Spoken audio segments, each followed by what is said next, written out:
portion of this video is sponsored by Qualcomm. So for any of you thinking that the next Google Pixel was gonna fold, well, it kind of sort of did. Because yes, we have some new information on the Google Pixel Foldable we've been waiting for, and it doesn't look too good. We also have new leaks of the possible OnePlus 10 series and the Nord, and they do bring some compelling specs. And if you're waiting for the chip shortage to be over so you can get your hands on a PS5, we've got some more bad news for you. I'm Jaime Rivera, and should I be frustrated, one, that I can't get a PS5, and two, that I can no longer party at this age the way I could when I was 20? This is Pocketnow Daily.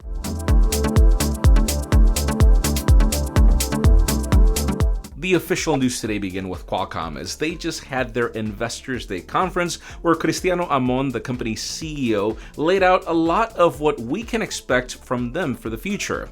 I think the most important takeaway is how the company plans to diversify its lineups and revenue streams in order to no longer be defined by a single end market or industry.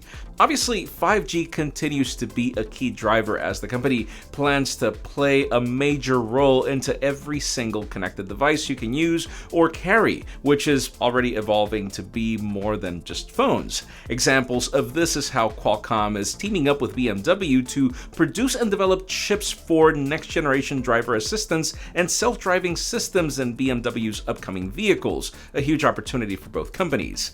They then talked about their role in AR and VR and how their recent announcement of the Snapdragon Spaces developer platform helps take these plans further. As for their mobile chips, which is what we've known Qualcomm for most, things get pretty interesting. Surely the company continues to be the biggest player in the market of high-end flagships and mid-rangers, but we did get some light on what it plans to do with the Nuvia acquisition. Qualcomm's next generation of chips is already in the works, and which they claim will be designed to set the performance benchmark for Windows, to compete with other ARM solutions like Apple Silicon. We can expect the first release over the next 9 months, and it seems this will be the backbone for how they approach other industries like automotive. Obviously, this is just a quick summary. Follow the first link in the description to learn more about everything that was announced today. Moving on, let's talk about something I think that all of us tech enthusiasts are tired of hearing, the words chip shortage.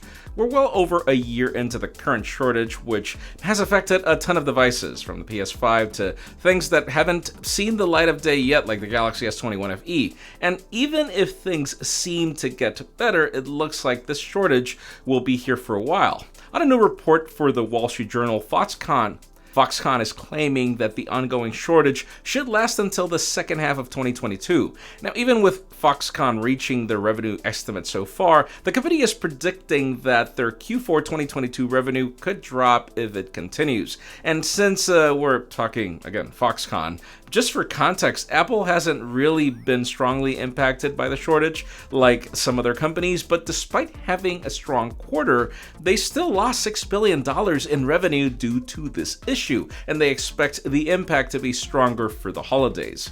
Apparently, things could get better soon, as certain companies plan to move some of their production, but we'll just have to wait and see how that ends up working. Now let's talk OnePlus, and I know what you're thinking. It's pretty early for us to be getting into the OnePlus 10 series, but wait, you'll see why. Last week we got our first look at the OnePlus 10 Pro from OnLeaks, and now he's giving us even more things to talk about. Starting with the Nord series, he shared some images that allegedly belong to the Nord N20. It brings a flat-edged and very boxy design, kind of like iPhones. It reportedly brings a 6.43-inch display powered by a Qualcomm Snapdragon 865. When you turn it around, we get a pretty sleek design with a dual camera array that kind of looks like the OnePlus 9 and those Galaxy S22 Ultra leaks had a baby. But alright, let's talk about the 10 Pro. These renders finally show the display of the phone with curved edges and the punch hole to the left in typical OnePlus fashion. And we get to see that huge triple camera array at the back, which doesn't seem to protrude much, which is a good sign. Finally, OnLeaks also shared images of a green color variant, which actually looks pretty cool, I'd say. The interesting thing here is that a new report from 91 Mobiles claims that this phone is already being tested in both China and Europe, with the launch being planned for some time between January and February. And listen, it makes sense considering that we didn't get a T-Series this year.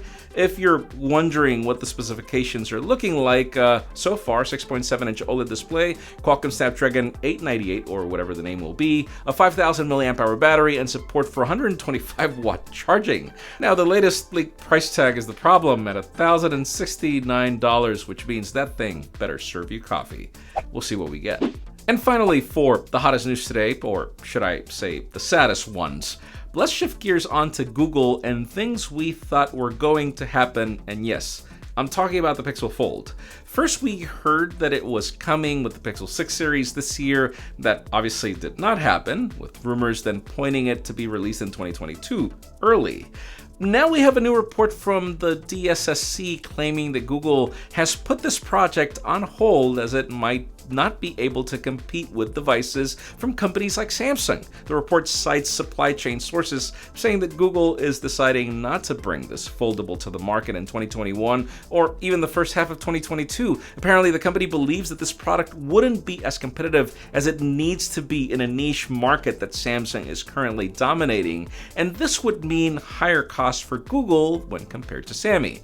And just as a small reminder, we were expecting this device to bring a similar design to the Galaxy Z Fold 3, and along with the LTPO display provided by Samsung and the same camera setup that we get with the Google Pixel 3. So yeah, if you're waiting to see what Google foldables would look like, it looks like we're going to have to wait, but it does lead me to today's question. I mean, do you think a Google Pixel foldable would be important for the market? Because in my case, I think it would if they could price it aggressively, which made me enthusiastic about the Pixel 6 series, which made all the sense in the world for this foldable to be priced a little higher, but still compete better against Samsung. And I'm sad to see that we might not get it, but that's just me. Leave us a comment down below. We'd love to know your opinion. Friends, again, if you want to get the news earlier, follow us on PocketNow.com and subscribe to our channel for more videos like this one. You can also follow us on social medias. Our extended coverage happens on Instagram, and follow me on my personal handles to see me debate age like I never have before. Please give this video a thumbs up if you like what you saw. I'm Jaime Rivera. Thanks so much for watching. We'll see you tomorrow.